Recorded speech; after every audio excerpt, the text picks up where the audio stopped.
Selon une étude de la Direction de la Recherche, des études, de l'évaluation et des statistiques, entre 350 000 et 460 000 événements indésirables graves se produisent chaque année à l'hôpital. Ils sont essentiellement produits par des actes invasifs, médicaments, chirurgie, implants. On pourrait en éviter jusqu'à 190 000. On estime à 750 000 le nombre d'infections nosocomiales par an. 30% pourraient être évités. Un patient sur 10 rentrant à l'hôpital subit un événement indésirable lié aux soins. Selon l'Organisation mondiale de la santé, 30 000 patients décèdent tous les ans d'accidents médicaux dans nos hôpitaux. La Fédération hospitalière de France estime qu'il y aurait entre 200 000 et 400 000 opérations chirurgicales inutiles en France tous les ans. 144 000 patients sont hospitalisés inutilement chaque année en raison des médicaments prescrits, selon l'Agence française de sécurité sanitaire des produits de santé. Les médicaments prescrits sur ordonnance tuent plus que les accidents de la route, la pneumonie ou le diabète. La plupart des effets secondaires sont pris pour de nouvelles maladies ou de nouveaux symptômes, aboutissant à l'administration de soins et de médicaments supplémentaires, ce qui augmente encore le risque de décès. Le coût des effets secondaires représente 79 milliards d'euros au sein de l'Union européenne. Il tue près de 200 000 Européens tous les ans. S'il y a autant de réactions négatives aux médicaments en France et en Europe, c'est en raison du nombre de médicaments consommés et prescrits. De nombreux patients se voient prescrire une foule de médicaments aux dosages variés et aux effets contradictoires qui peuvent interagir et provoquer des réactions bien plus graves lorsqu'ils sont combinés. Nous avons atteint le point de saturation pour la prescription des médicaments.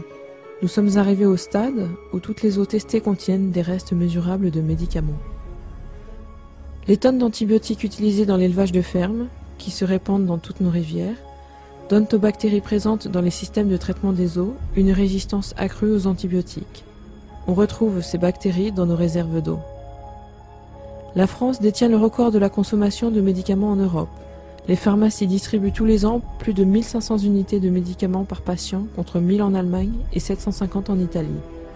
En 2010, 50 boîtes de médicaments ont été prescrites par personne en France, ce qui fait plus de 3 milliards de boîtes de médicaments vendues dans l'année.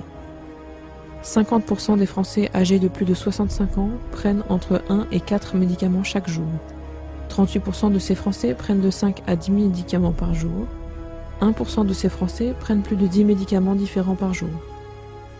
Les médecins français prescrivent 4 fois plus que les médecins britanniques, irlandais, italiens ou grecs, et 6 fois plus que les Danois, les Belges et les Allemands, selon le chercheur Bertolt Würmser, un expert européen sur les questions de santé.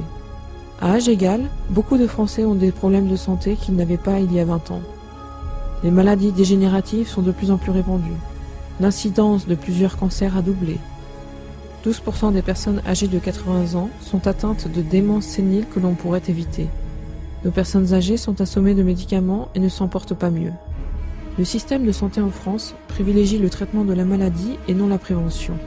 Si l'on en juge par les seules dépenses de santé, la France devrait être le pays où l'on vit le plus longtemps en bonne santé. Mais ce n'est pas le cas. Le pire, c'est que nous savons pourquoi. Le système de santé ne traite que les maladies. Cette politique est liée aux stratégies de marketing ultra sophistiquées des grands laboratoires pharmaceutiques. La fraude, autant chez les patients que les prescripteurs, et par l'industrie pharmaceutique elle-même. Les prescriptions systématiques et erronées. Les procédures médicales et les hospitalisations inutiles. La médecine moderne ne s'occupe plus de la santé. C'est une industrie mercantile de la maladie qui ne peut survivre que si des millions de personnes deviennent malades et le reste.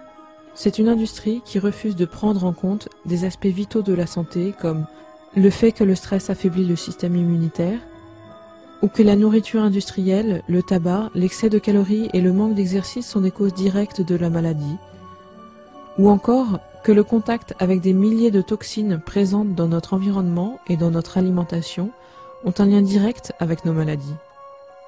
On nous dit de faire attention au soleil, mais de plus en plus de personnes meurent chaque année de cancer en raison de manque d'exposition au soleil.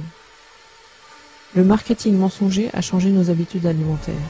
Les consommateurs se sont massivement tournés vers les produits alimentaires industriels ou mauvais pour la santé. Tant que nous ne changerons pas l'orientation de notre système de santé, rien ne changera.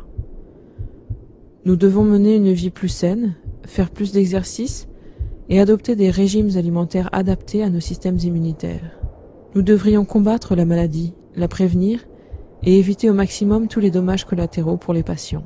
Mais une analyse attentive et objective des faits montre que ce n'est pas le cas. Il est temps d'arrêter de bombarder notre organisme de médicaments et d'aller chercher une bonne santé en vivant de manière saine et équilibrée. Le temps est venu de reprendre le contrôle sur notre santé.